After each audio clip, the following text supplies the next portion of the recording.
How's it going, everybody? Thank you so much for tuning into this video, and today we are back on Zack's YFZ450. A couple parts came in, so we're going to go ahead and throw them on. I'm going to show you guys the parts real quick, but Zack has informed me that he just ordered a bunch of parts for this thing, so they should be on the way. The only things he hasn't ordered yet is the exhaust and the DRW case saver, but we're going to be putting these parts on as we go in this video. So going into the parts that we have received so far, starting off with the smallest one, is a brand new air filter lid. So we're going to be throwing that on. The terrain that we'll be riding on is pretty muddy, so not a bad idea to have a airbox lid. If he decides to take it off to increase the horsepower of said quad, then he can do so. Up next we have the new seat cover. So as you can see right here, the seat is a little worse for wear, so I sent him a link to a seat cover, and this is an Enjoy MPG seat cover. It's like a gripper style seat cover. Zack, I'll let you put those stickers on wherever you want them after the decals come in, but we're gonna go ahead and put the seat cover on for you. And the major thing that come in so far are these Obor Advent tires. So these are basically the cheapest ones that I could find on eBay that would fit his beadlock wheels. You guys know by watching the last video on this thing that these tires are pretty well whooped. And I also said in the last video that this quad feels like it's kind of pulling, or the rear end is wanting to kick out that way, so it's driving the quad this way. This tire actually had air in it. This tire does not, so that's a primary cause of that. Say that before we get too farther into the video, but these Obor Advent tires, I've never run these on any quad, but from some of the videos I watched on them, a lot of people like them, so I sent a link to him. I believe these are about $80 for just the two back tires, so we're gonna get these swapped over, and we're just gonna go from there, whatever parts show up over the course of this video making it. So yeah, let's get right into it. While we're here, we can already pop a new part on. So get this cover on. Now obviously, as you can see, this is pretty restrictive instead of just having an open air box, but for the time being, we're just gonna pop this bad boy in place, and voila. It is missing one metal tab on this side, but that only cleans it up a little bit. And of course, we can always remove this at a later date and rejet it. That's no big deal at all. So we'll carry on to the battery terminal and the seat. Moving on to the seat. So I've already taken all the staples out and get the seat foam off, and get the seat base all nice and cleaned up. So with that, we got the seat foam here, and you can tell it's an 06 seat foam. It's got some wear and stuff like that, but it's still got nice padding on it and stuff. So we're just gonna go ahead and throw that onto the base. Wanted to show you all, a lot of people use an air staple gun. I have used this Milwaukee electric staple gun for the past two seats that I've done, and I really like it. The depth of the staple at which they go in is adjustable, and it's nice and quiet, and you don't have to worry about an air line plugging into the bottom of it, so you can really kind of move around in the tight spaces. So this is the old seat cover. There was a big rip back here, and obviously it's just tattered and worn and has seen plenty of hours. This is the new Enjoy seat cover. It's a gripper style seat cover. Nice, durable, stretchy a little bit. It's got the Yamaha logo on the sides, and it's got the Enjoy logo on the back. It's pretty nice form fitting. You can see up here at the top there's a little pocket for the front of the seat and a little pocket back here for the rear of the seat. So to load the Milwaukee staple gun, these are the staples right here that I use, varying in different sizes and lengths. Typically I use the small ones for the seats just so they don't go like way too deep and they don't poke out the sides. So we're gonna use these and get the stapler loaded up, out, load your staples in, close, and now it will not fire until the trigger on the very end is depressed. So start up here at the top, then we'll go ahead and get some at the back. And you hear how quiet that is, and then you're not messing with an air hose. So I think get some down here at the back, and that will hold it true to the middle. Just want to make sure this is in the middle again. I'm gonna get these ones along the sides.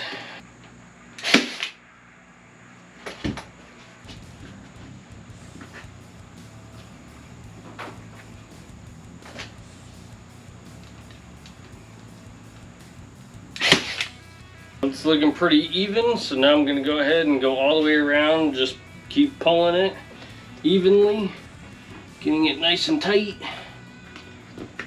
Alright y'all, and with that, all the staples are in and the seat cover is on. Now that come out really good. I noticed there's just the slightest bit of a crease right here. Maybe you can see it. Maybe just a little bit of ruffle right there, but other than that, seat is all on there nice and tight. Let's get this thing put on the quad to see what it looks like.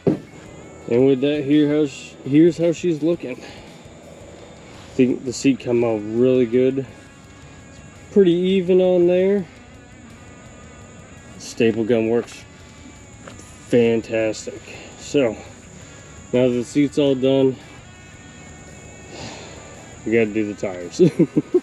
Alright y'all, so now we are moving on to the tires. We are going to be mounting these brand new Obor Advent tires measuring at 20 by 11 by 8. So that is an 8-inch wheel. We have our Alba bead lock. Obviously I have the old tire removed here. This is actually the better of the two rear tires that were on there. And I just kind of want to point out some things. This is an ITP whole shot GNCC tire, and this is the Obor Advent. And obviously this one is missing some tread, but realistically not a whole lot right here in the middle. They were obviously running really low on their PSI as far as tire inflation goes. This is the new Obor Advent, and it's got some nice big lugs on it, and even if this one did have quite a bit more tread on it, it still wouldn't be as tall as the Obor Advent. Now this is also a 20 by 11 by 8 tire, but for being a Chinese tire and being a very affordable option, I gotta say Obor, it's kind of a stiffer compound, so that's gonna help with the trail riding that Zack is going to do with this quad primarily. We don't have a whole lot of tracks around here, at least in our area, but we are gonna mount them on these Alba bead lock wheels. And gotta say, the next quad that I get, I think I'm gonna have to pick me up a set of these bead lock wheels. I fought pretty hard on the tires that I bought for the Warrior as well as the wheels. If you want, go ahead and go check that out in the playlist there for the Warrior. But this has just made mounting these tires so much easier. I already have the other one mounted.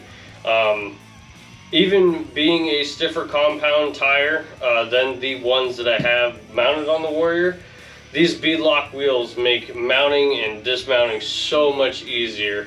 Obviously I've already got it broke down. I didn't want to waste you guys' time with breaking them down or anything like that. So we are going to rip that tag off, and we are just going to mount them up. Now I am going to apply a little bit of lubrication just so it slides over just a little bit easier.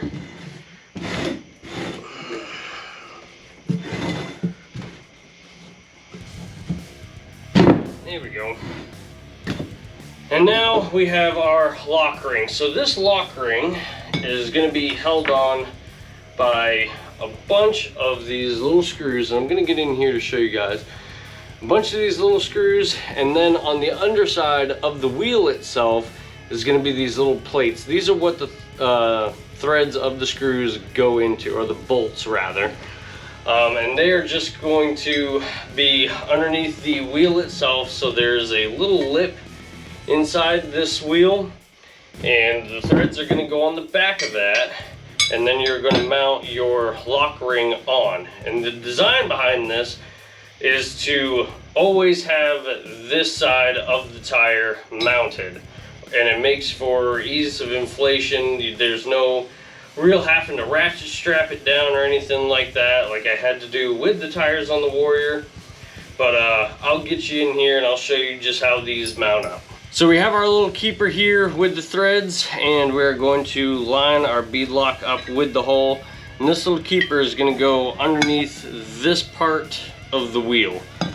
So the back side of that lip, I'm going to line it up, and then I'm going to put the flat facing side towards the wheel. There's a rounded side as well, but I'm going to put the flat facing side towards the wheel. I'm just going to hand tighten, or just get them started with the screws, or the bolts rather. It can be a little tricky getting them lined up, but I'm gonna go ahead and go around. There is 1, 2, 3, 4, 5, 6 of these little keepers across. So that's just the way I do it. I've gotten a pretty good feel for these, so now we're just gonna kind of bounce back and forth evenly, get them nice and tight, not too tight or you're gonna break the bolt. And you're gonna want to make sure that this keeper is coming up evenly between the two bolts on each side of that keeper. So you don't want to break a bolt. Just take your time and work at it. They don't have to be super tight. They're just tiny bolts, and all they're gonna do is hold the tire to this side of the wheel. We're just gonna go one more all the way around just to make sure nothing was missed. And there is a torque spec for these bolts. You can look it up online depending on which wheels you have. These are obviously Albas.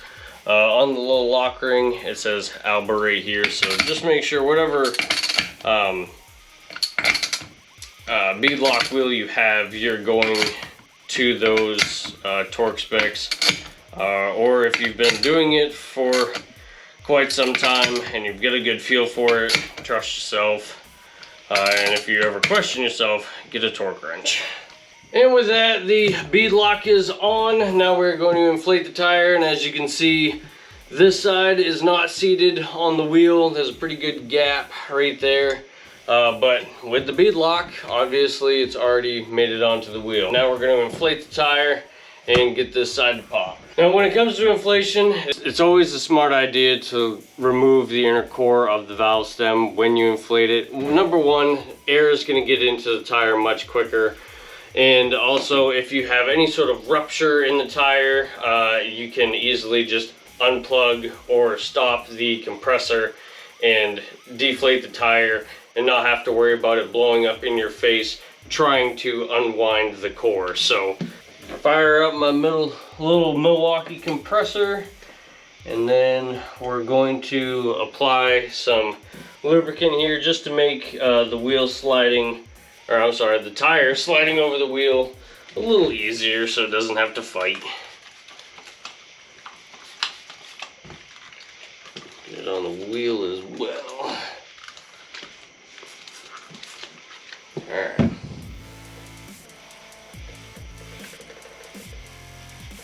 And action.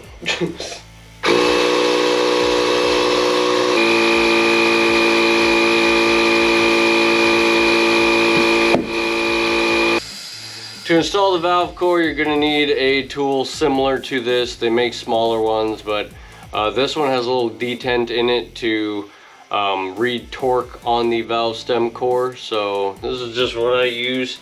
Doesn't have to be the same thing. Everybody's got their own preference of tools, but with this one, you can hear it click when it reaches its desired torque.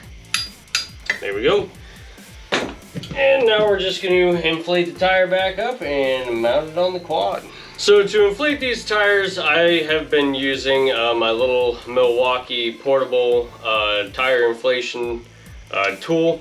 I absolutely love it, and all the rides that I went on with the Warrior, I did take this with me, and I wound up blowing a tire on the Warrior. I had to put a few plugs in the tire in order to get it to seat, but without this I would have still had a flat tire.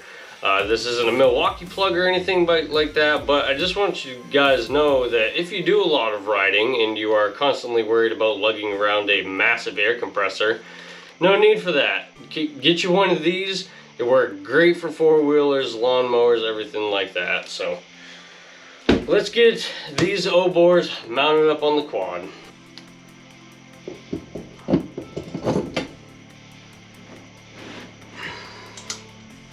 Now for the time being, I am just going to wind these in with my impact. This is just my little 3/8 impact, and I got it on level 2, so not a whole lot of torque here, but I will be torquing these lug nuts. And just like that, fellas, the tires are on. This is coming along really good.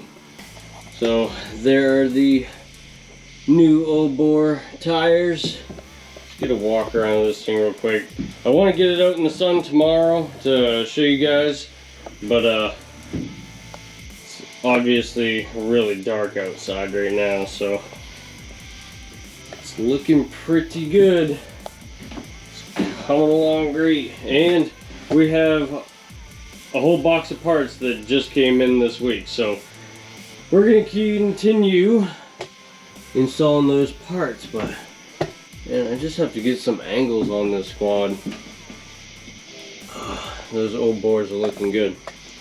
Anyways, let me get all those parts laid out on the brand new seat cover, and let's see what else we can do tonight. Starting from right to left, we got a brand new aluminum grab bar. The old one back here is obviously broken. It's missing one of the tabs, and that is what your tail light mounts to. So good, we got a new one of those, and some aluminum fender supports to keep them nice and perky. We got some brakes. Obviously, if you're going to be riding this thing hard, you need to stop pretty hard sometimes, so brakes are an absolute must. We got a graphics kit, and this I might install tonight or tomorrow, depending on how much time I give this thing tonight. But I think the special edition, or I'm sorry, the 50th anniversary edition graphics are going to look great on the black, white, and yellow. I think that's going to match really well. We got some Blinkstar Nerf bar nets. Obviously these ones are pretty old and tattered, and this one's obviously ripped, so don't want to get your foot caught in those. We'll replace those tonight for sure. One of the things that the quad needed that I forgot to mention in the last video was a new choke. So the choke that is currently on the carburetor, it doesn't stick on the detents, so it just kind of like, you try to pull it out for the choke and it doesn't stay out. So Zach wanted that fixed, sent him a link, and Zach ordered all of these parts and sent them to me. As well as the missing taillight. I did send him a link to a new LED tinted taillight. Looks pretty sharp, and we're going to get it working. The previous owner, or whoever, decided to cut the factory connector and run his own little connectors.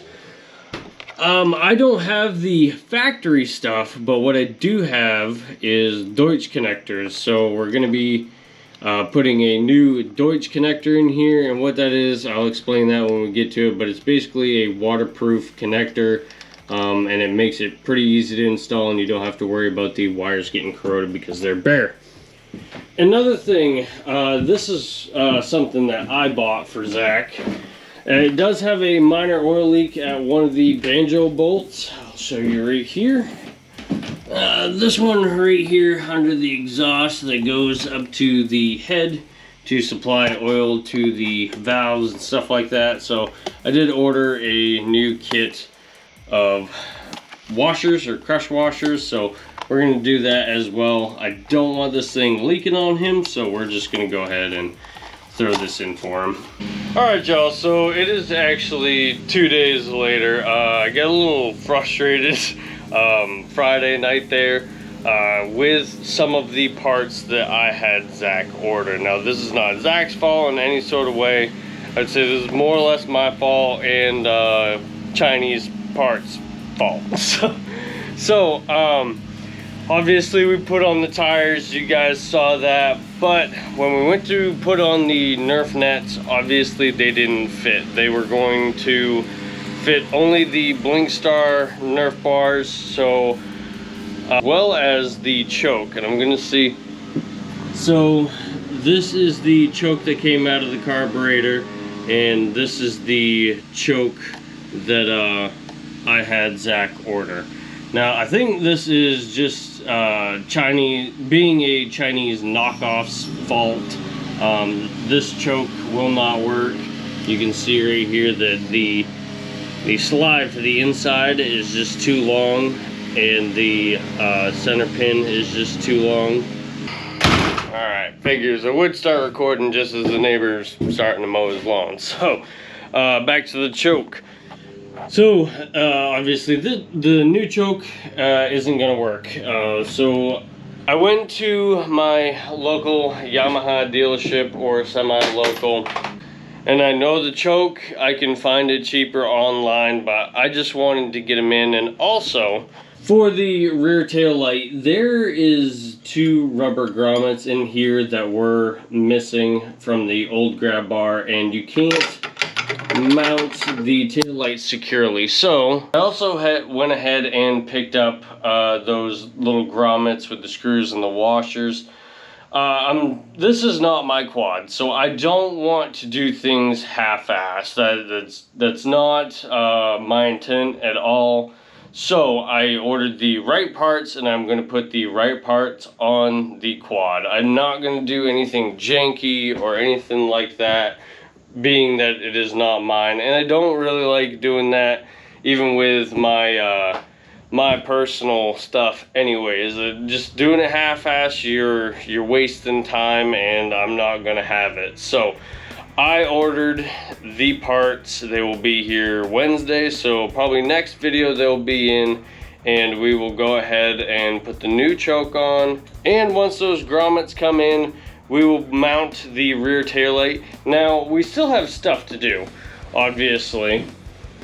We have some graphics to put on, and I already kind of sized them up, and those are going to fit. I'm going to get them laid out here. I got to clean up the plastics just a little bit, and we have an oil leak to fix, so we'll go ahead and fix those. And this YFZ will be right as rain until we get the final finishing touches on it. So let's get ready to work. I really want Zack to be happy with his quad, and I'm proud enough to do the work for him that I'm going to make sure it is done the right way. I'm just going to clean up the plastics real quick.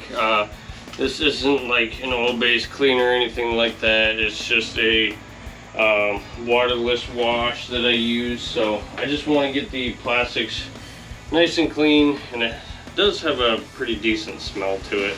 And then we're going to put some window cleaner on it and lay the graphics down. We're just going to use some glass cleaner here. This will help just get the decal into place. Your decal, peel the backing off, get it in place where you want it, and with that soapy water underneath, you can put it where exactly it needs to.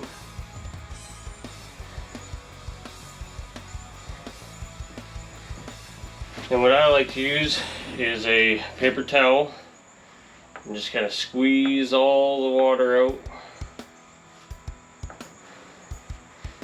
holding the decal in place so it doesn't move at all. And just like that, your decal is on. Now, I'm gonna use my heat gun just to kind of reactivate the glue.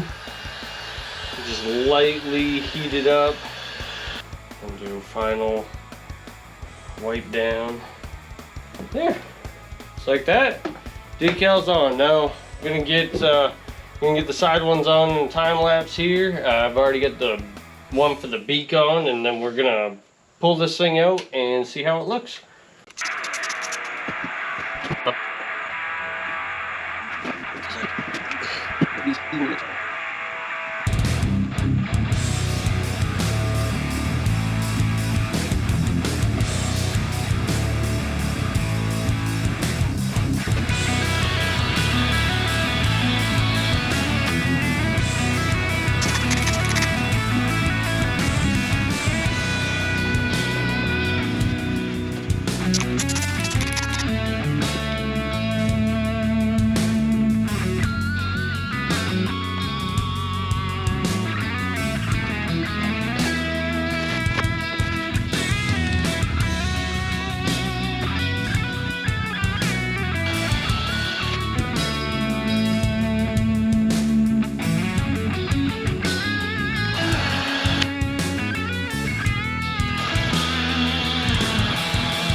Alright y'all, all the graphics are on.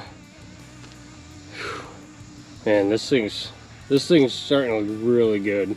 I prefer these graphics over the ones that were on there. You guys let me know what you guys think. And with those Obor Advent tires on the back, this thing's looking just nice. I just want to get a walk around to this thing with the seats, the graphics kit, these tires.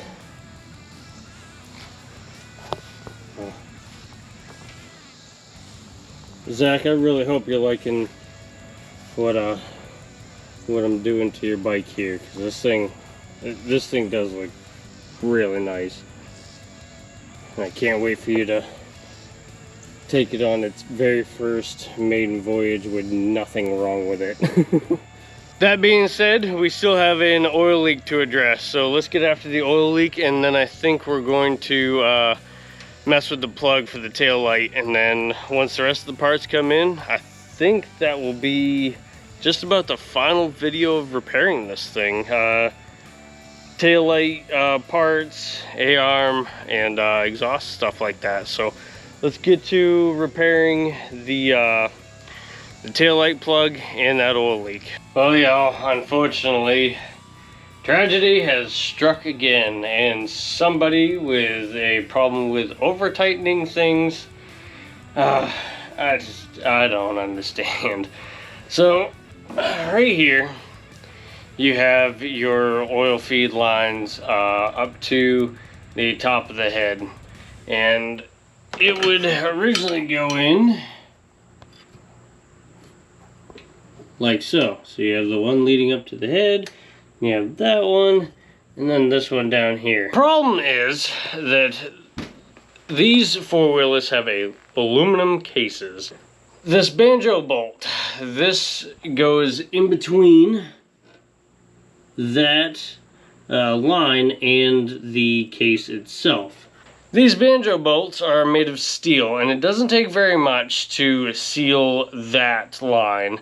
As far as torque spec goes, it's a very minute amount, and it doesn't need very much torque in order to seal. That one's threads are fine, and this one up here at the head is fine, but down here, this one, the threads are all boogered up again, where this YFZ was leaking. So now I get to play the game of whether I can bring those threads back around, and that's the main hope. My next course of action would be to see if I can get a slightly longer bolt. I did find that without the line in play, that there are threads at the bottom of this case that are still good and will hold torque. If I can't find a longer banjo bolt, I have to helicoil it, and I don't want to, because that's going to create another headache of trying to get every ounce of debris of aluminum out of the engine case, because that is an oil feed. So, guys, whenever you're tightening bolts on this, look up the fucking torque spec. I mean, I'm getting better at swearing in my videos and stuff like that, but just it doesn't take much to Google, and inch-pound torque wrenches are very inexpensive. Don't over-tighten stuff. It's just going to lead to more headache, and it's kind of crappy that the previous owner of this bike didn't bring this to Zack's attention. But, you know, it's one of those things that, you know, stuff happens, and everybody's trying to get the most money that they can out of selling their quads. But, if I can't repair this, what's going to wind up happening is it's going to need a new engine case. I should be able to, at the very least, fix it with a helicoil, but I'm going to try to repair this, and I'll bring you guys back here shortly. Through here, I've matched my tap up with the correct size on the bolt, and I have the tap in here, starting to grab some thread. I got some grease on here to catch any of the metal shavings that might fall off. And I'm trying to bring these threads back around. I'm really hoping I don't have to helicoil this, but we shall see. Alright, y'all, so right here is the tap, and as you can see, it definitely has some debris attached to it, so the grease definitely helped.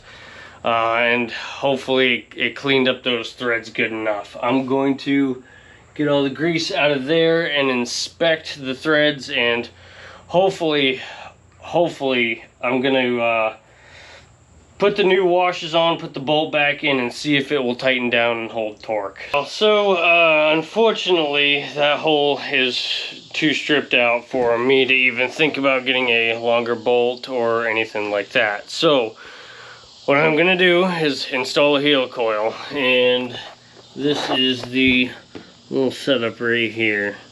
So this is the tap size, this is the helicoil, and that fits perfectly on the bolt here. Let me wind this up real quick.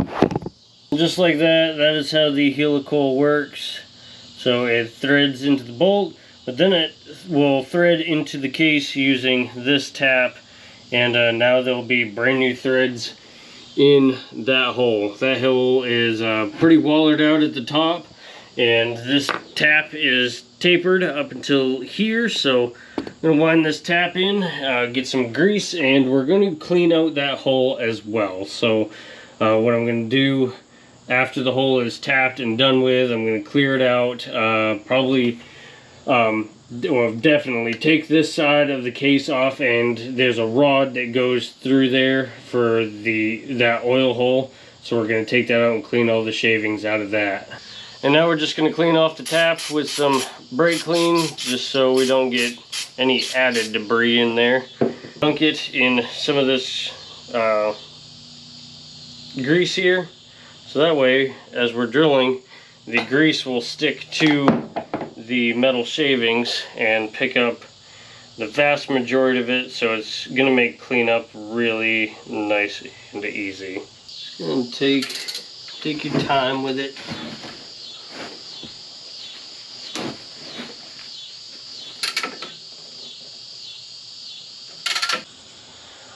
And you guys can see just how that grease will stick to those metal shavings, just like that. So we're gonna go ahead and clean this off and run it down a few more times just to make sure that those threads are good for the new helical. Alright y'all, I ran that tap down through about 5 times, just getting little itty bitty bits and pieces of debris, and it's pretty well coming out clear. I am still going to take this side of the engine off just to make sure that there's absolutely no debris in here that's going to clog up this this bolt. So this is a banjo bolt.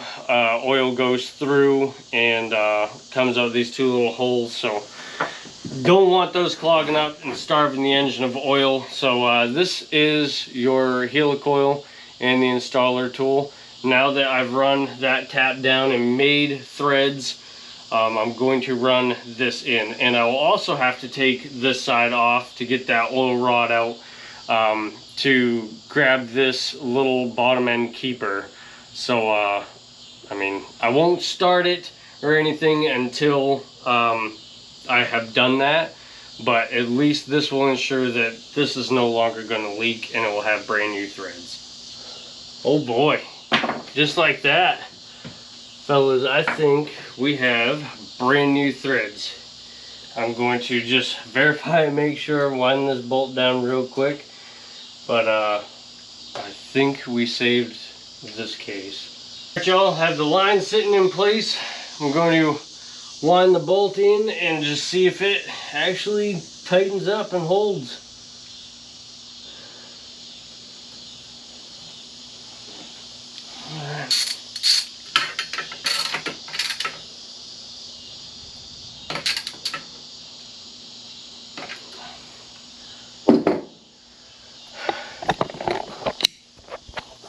And just like that, she is nice and tight now. Brand new threads.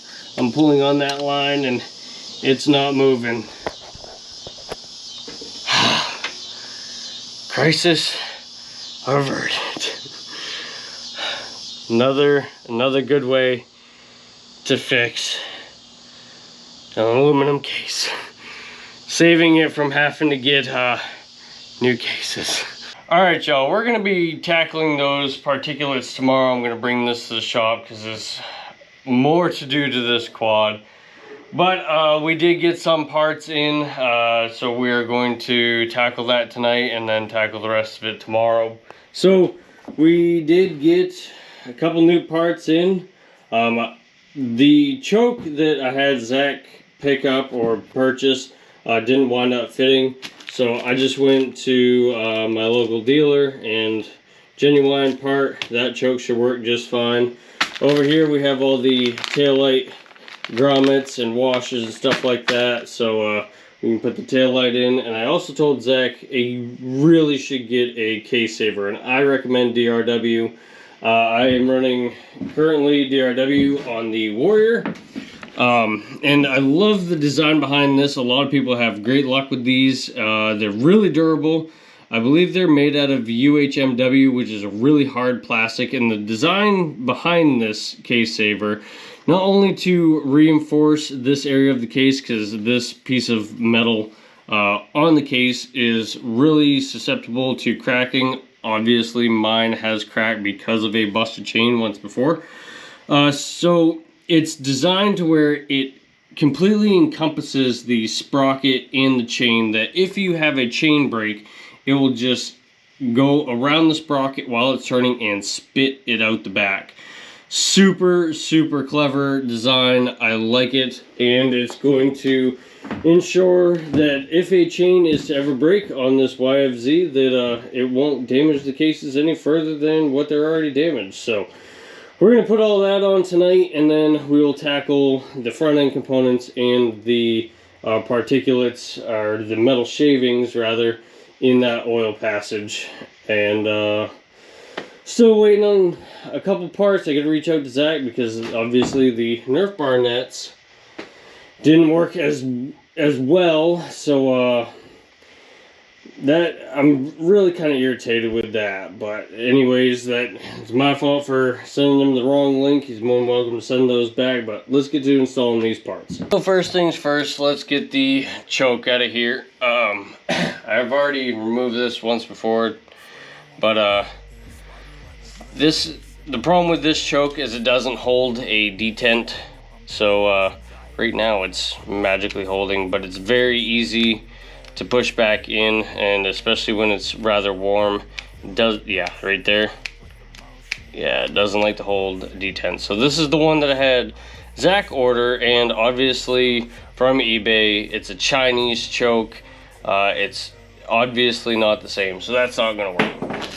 So this is the genuine Yamaha choke, and this one, with any luck, I would absolutely hope that this thing is the exact same thing. The needle, and it does appear to be the exact same. Oh, it's got a nice detent on it. It holds. So we are going to get rid of the old one and install the new one. This is just a 14mm wrench. It doesn't have to be super obnoxious tight because the threads are plastic, but it has to be tight enough for it to seal. So, and with that, got a working choke. Cool, excellent. Y'all, I believe I figured out what I'm missing here. So obviously, right here you can see, well, maybe not. Let me get you off here real quick. Looking at the case itself, this thing's pretty damaged. You can see on this DRW case saver, there's one bolt hole down here and one bolt hole up here. Here's the top bolt hole, and the bottom bolt hole is supposed to go right here, but an ear off the case is broken. So there's only going to be one bolt holding this in after I cut this plastic back, which in all honesty is better than no case saver, and that will probably save it as much as it possibly can, because this is really tough stuff, and it's going to take a lot to kind of break it, and it forms very well around the engine, and it tucks in there nice.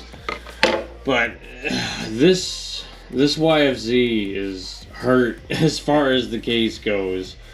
Like, just that being missing, the stripped out bolt hole on the other side. This one hopefully isn't stripped out. If not, I gotta tap it. So this is also gonna have to wait till tomorrow.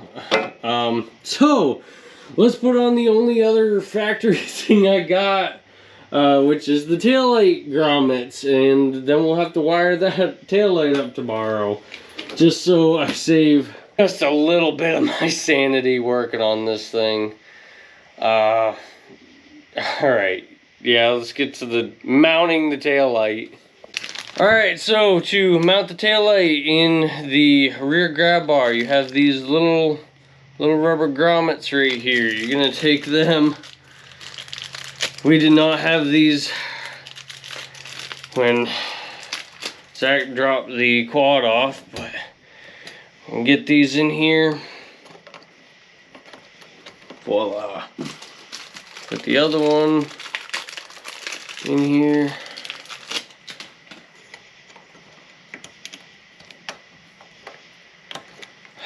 Just like that. Now, this taillight will actually mount into place, just like that. So on the very back of the taillight, you have these little rubber washers that will go right in the holes, or just above the holes. So basically what this is doing is it's sandwiching the back of the rubber grommet, and then you're going to put your screw into the hole on the back side of the taillight.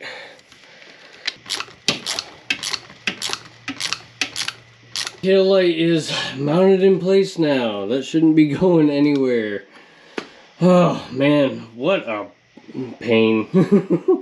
But we'll get this wired up tomorrow. I'm gonna have to figure out something here. This harness isn't long enough anymore, and I'm obviously going to have to use a Deutsch connector, so I'm going to have to make these wires longer and extend and put it. We'll figure it out. Alright, y'all, we'll see you tomorrow on this thing.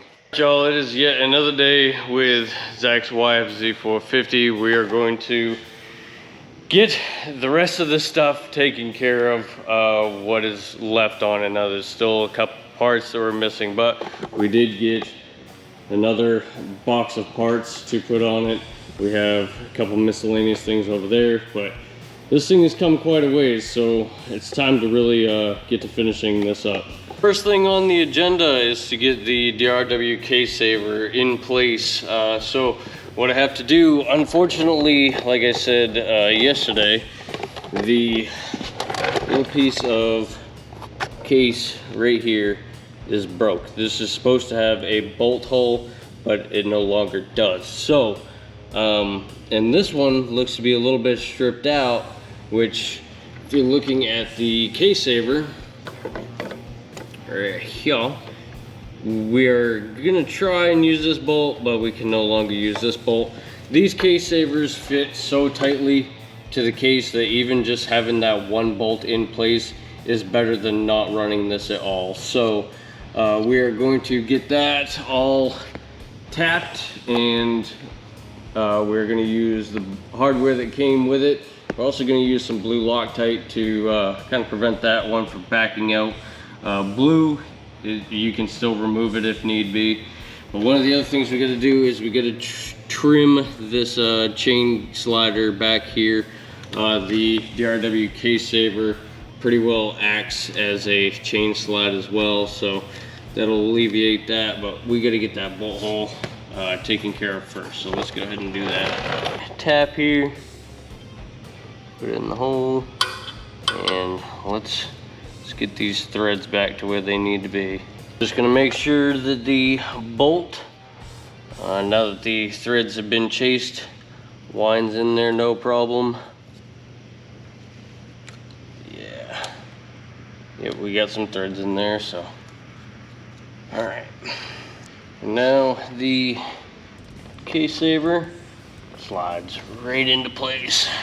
Are wiring up the tail lights, but I just kind of want to show you what I mean by weather packs and how they work and stuff like that. So I'm going to show you exactly what I'm doing and what weather packs are. So fuel tools you're gonna need, of course, is some wire cutters, some strippers, and your weather pack or Deutsch connector tools. So the parts that you're gonna need are these little male and female connectors.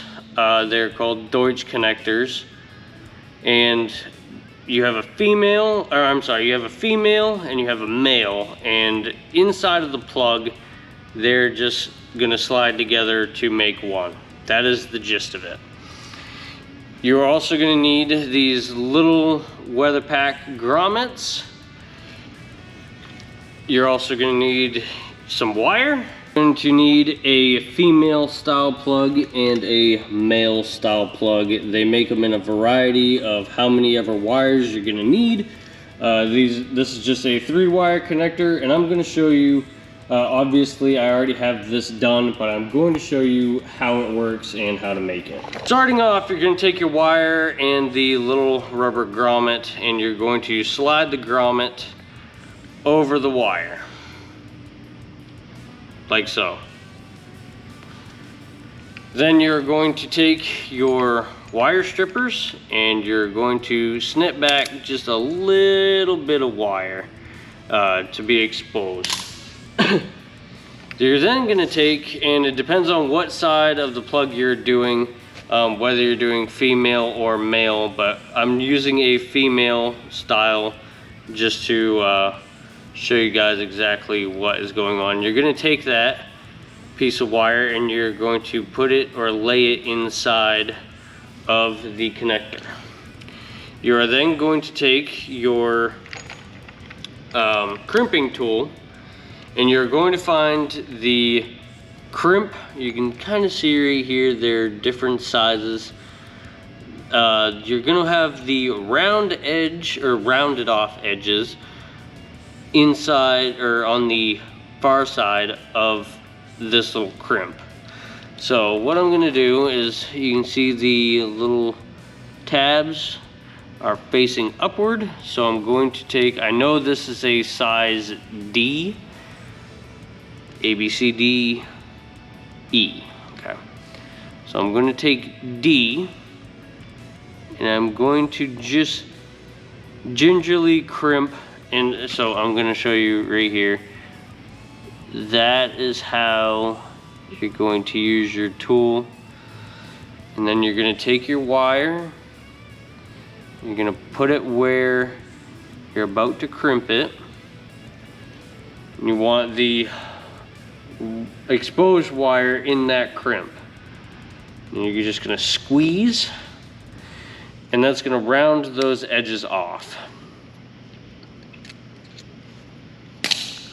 Just like so. And then you're going to move your little rubber piece downward, so the next set of crimps can squish it as well, so that the weather pack stays in place. Go ahead and crimp it. Just like that, that wire is all crimped. I'm gonna take that little crimp that I had just made, and you are going to shove it in the back of the terminal. And there we have it. Close the cap, and that weather pack is made. That wire is nice and secure, no bare wires at all. A female side all wired up nice and neat. I did have to extend the harness a little bit. I used butt connectors with heat shrink. And the male side is done. This is the harness on the quad itself. And there's not gonna be any intrusion with rust or anything like that getting in these connectors. You can snap the two connectors together. And I've already double checked and made sure it worked, but we're gonna go ahead and show y'all. With the key on and the switch on, that is your running light. Moving the switch so the running light can turn on and off. Then we're gonna check the brake light. That's your foot brake and the hand brake. Awesome. And with that tail light working, finally something go more or less right on this quad. Now, Zach, I'm not beating up your quad at all. This thing has been run hard and put away wet for, let's see, 2006, so several years. Somebody has used and abused this quad, and I mean, it takes guys like you and I to take care of these things. She's come quite the way from where she once was, but we still have more to do to it. So we have that box of parts. I have some brakes to throw on, and doing the front brakes, we will get into that box. It's so nice for something to finally go more or less as planned. I mean, you guys can probably picture or see just how kind of daunting this project has been with, you know, the wrong parts, or not the wrong parts, just cases being busted, more or less like the wrong parts showing up. It's finally starting to kind of go together. It's just, it's one thing after another, and I'm not beating up on the quad at all, because it really has been, you know, somebody's, you know, just tried and true go-to quad, and they run it hard and put it away wet, but we're gonna take care of it, so we got more to do to it. So you guys remember in the last video that little blue wire For whatever reason, the neutral light was not coming on the YFZ.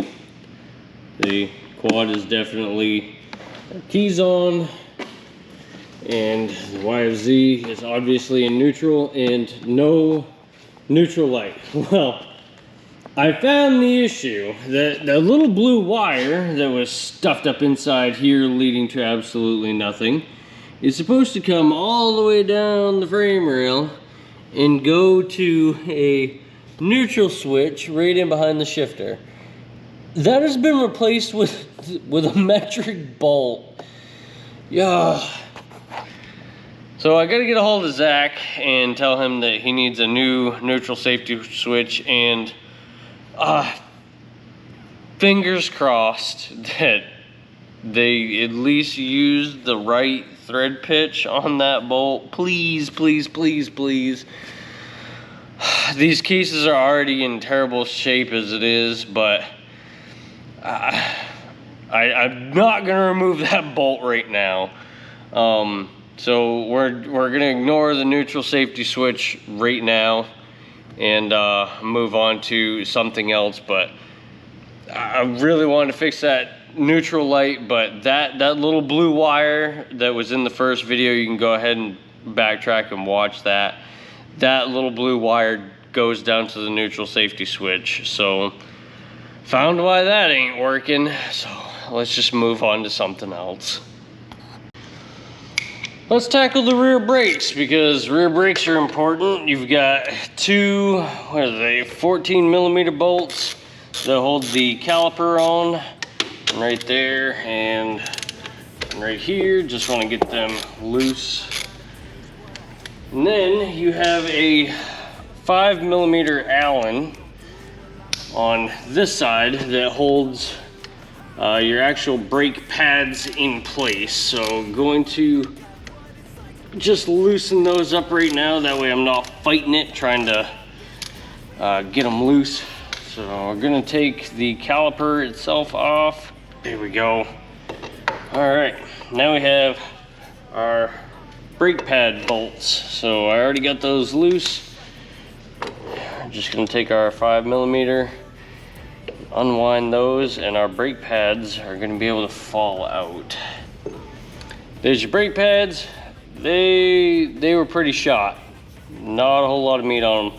So we're gonna go ahead and put some new ones in, but first we want to collapse the dual piston brake caliper. So what I'm gonna do is I'm gonna slide the old brake pad back in,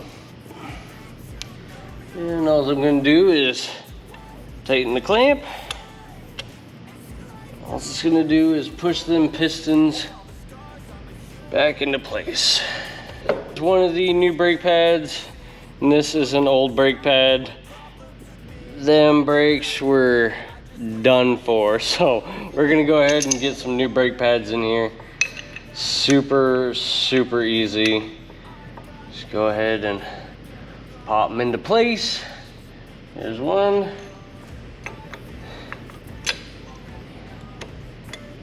There's two, and we're gonna get them lined up.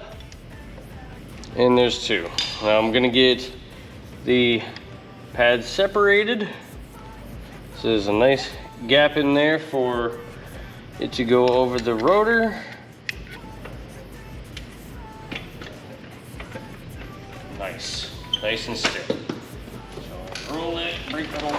Yeah, awesome. Brand new brakes. Gotta love it. All right, y'all, we got the front of the YFZ up in the air, or on a jack stand rather. And as you guys remember from the last video, go ahead and watch it. I really appreciate you guys taking the time to go back and watch videos and stuff. It really does help. But obviously the upper control arm bushings are bad. And Zack went ahead, noticing or seeing the damage on his lower control arm, he went ahead and got a used lower control arm, and this one, there's no dents or dings or anything like that. The ball joint right here is still nice and stiff. The bushings are pretty good, but we're going to swap them out with new ones. I'm just gonna go ahead and tear this whole front end down, let you guys watch, and when I come to a point where maybe show you guys something, I'll stop. But for now, I'm gonna put you guys on time lapse. We gotta tear this front end down.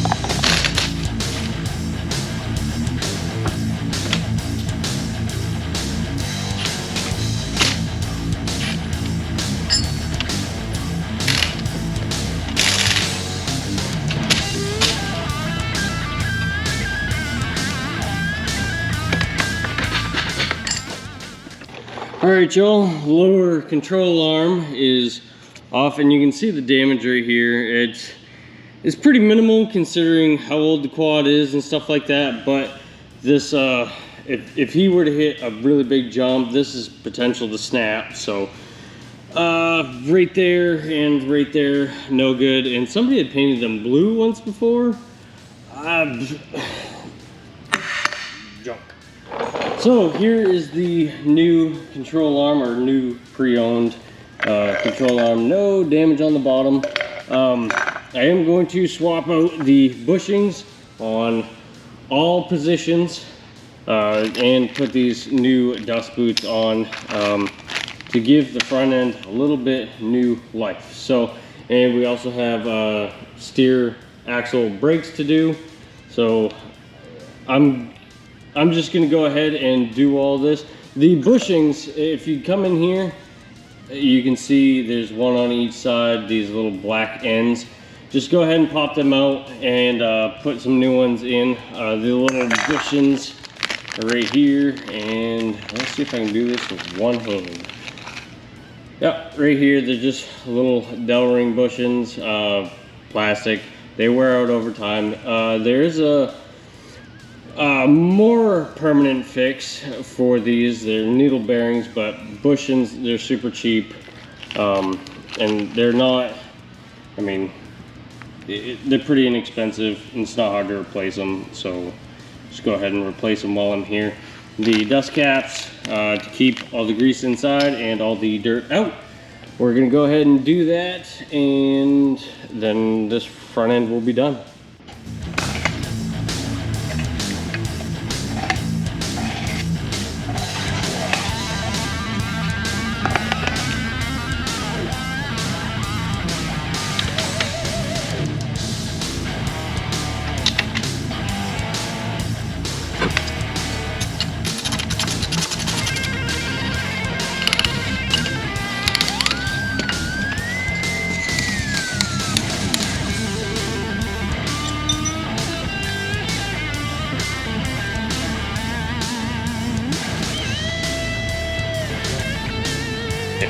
And all you can need gas.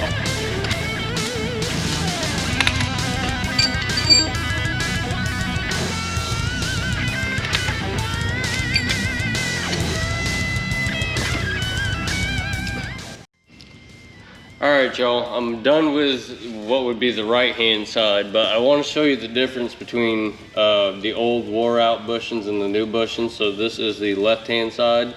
Look right here at the top. Moving that back and forth, these top A-arm bushings are shot, and I'm moving the outside of the tires, moving pretty significantly. Now come over here to the left side, or the right side rather, and them things ain't moving at all, and I'm just about pushing this thing off the jack stand. So I'm gonna get the other side done, and think the last thing is to tackle the metal shavings on the clutch side, and then this thing just needs a couple more parts and she's ready to rock and roll. I hope Zach is beyond tickled with it, and I think it's gonna be a good quad for him, even with all the minor things aside. I think he's really going to enjoy it when he gets to open it up. So let's get to doing that other side, and then we'll tackle the metal shavings.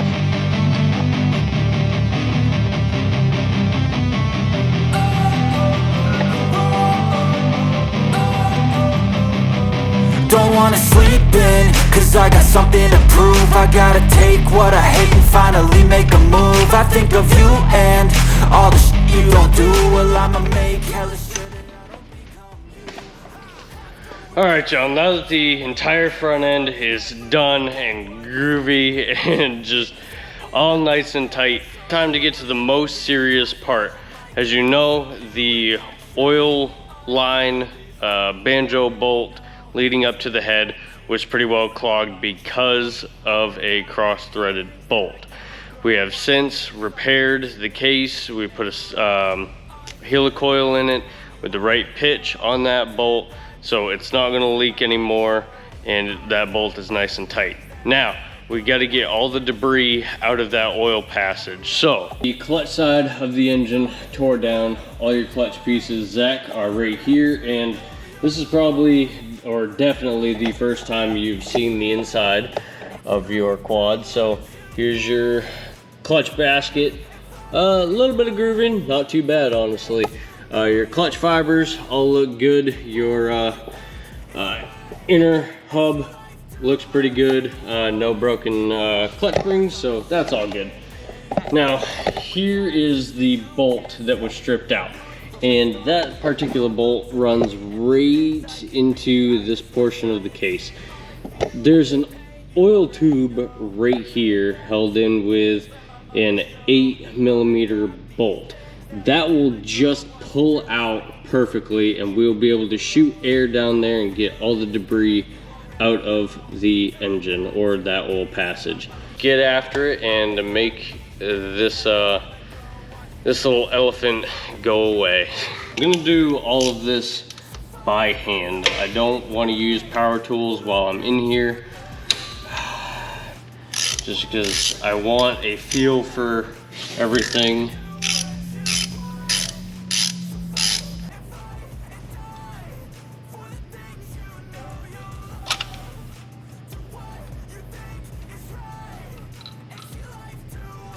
Just like that, that tube is out. All right, y'all, so I've got my pick here going in the hole. You'll be able to see it. I'm right out right there. See that pick right there? Just cleaning all the oil out of that, or all the debris out of that. And then this thing will be good to go. So, super stoked. Right down that hole. You see the light at the end of the tunnel? That passage is clear. See, I moved my phone away. Can't see it. Put my phone right there. You can see the light at the end of the tunnel. That is so good. No lubrication issues as far as that goes, so that is a-okay. We're gonna put all this back together. We're gonna go through a time lapse here. I might slow it down for y'all just so we can get some torque specs in there, but man, not too much left. This thing's gonna be done, so let's get it back together. First thing to go in is the oil rod. Gonna stick that right back in here. That rod back in place. We got some blue Loctite on here. I'm gonna put the bolt back in place, and we're gonna torque this to 7 foot-pounds.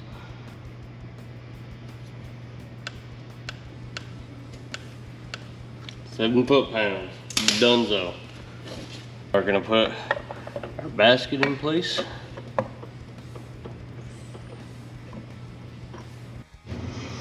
All right, y'all, I finally got the basket in there. What I was fighting with was the little oil pump gear down here in the back.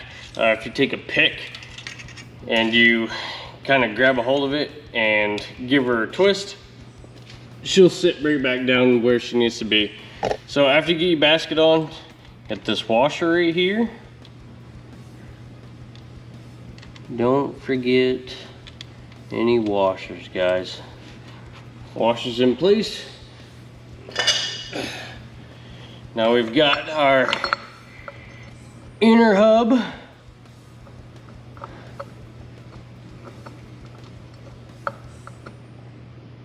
Once we get it lined up, that is. Come on. Oh, you bastard.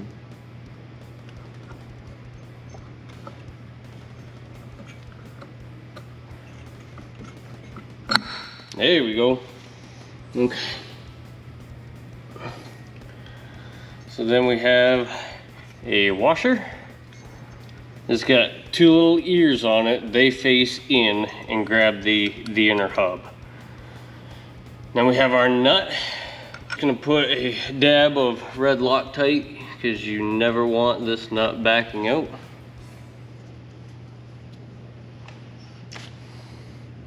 This is the Clutch Boss hub nut, and it gets torqued to 54 foot-pounds.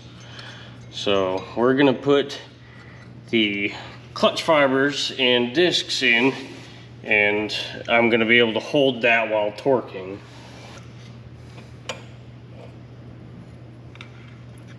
On a steel.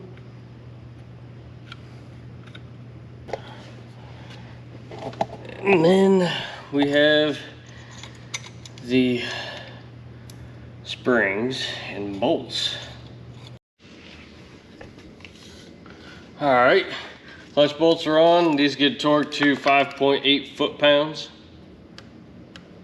Perfect, perfect, perfect, perfect, perfect, perfect. Okay, put our oil line in place.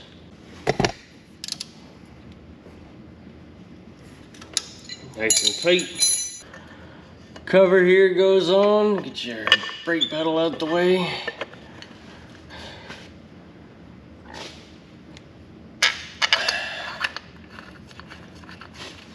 Put your bolts in here. To 7 foot-pounds on these bolts.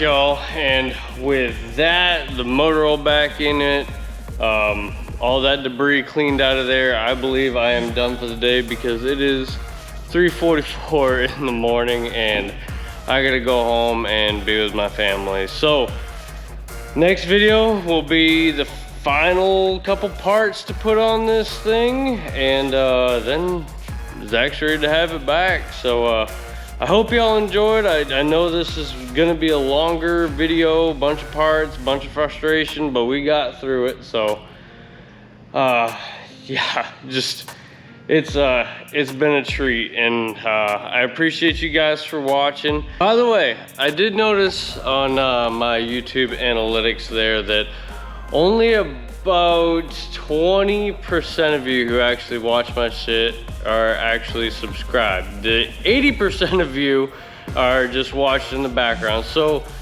if you like what I do and you enjoy some of the things that I build, or are excited for the builds in the future, it would really help me out to give me a subscribe, a thumbs up, leave a comment. I greatly appreciate it, and I love talking with you guys. But until next time, I'm going to bed.